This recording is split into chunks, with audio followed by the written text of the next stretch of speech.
time when I would think about getting ready for Lent, I would always go through, what am I giving up?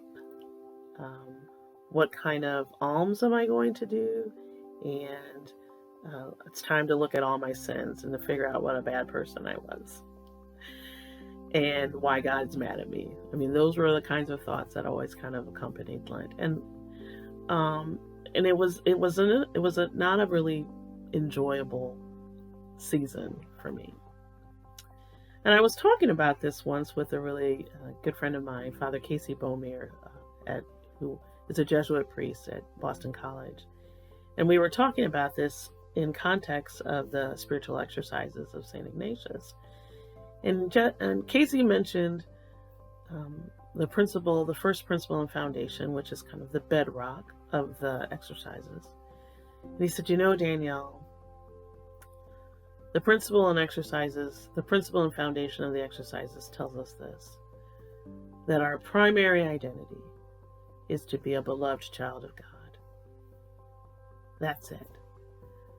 All those secondary identities, whether that's being a wife, a mother, a priest, a writer, a good basketball player, whatever, all those other identities simply enhance that first identity, which is being a beloved child of God.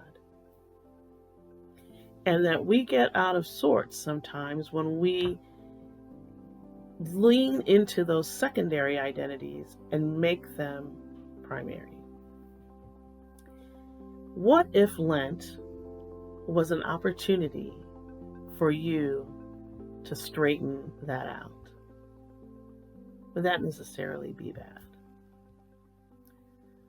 I held on to Casey's words, and it gives me a whole new way of looking into this Lenten season.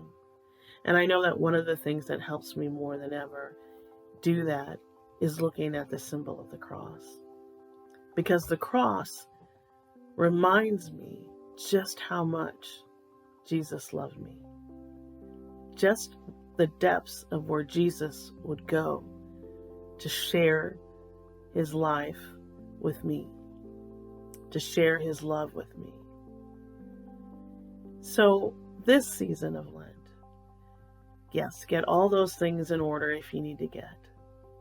But I would remind you, your primary identity is to re-engage with the idea that God loves you, God desires to be in relationship with you.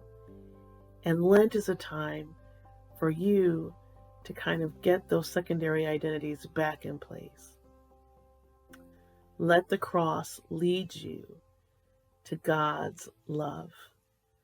Let the cross lead you to knowledge that you are truly God's beloved.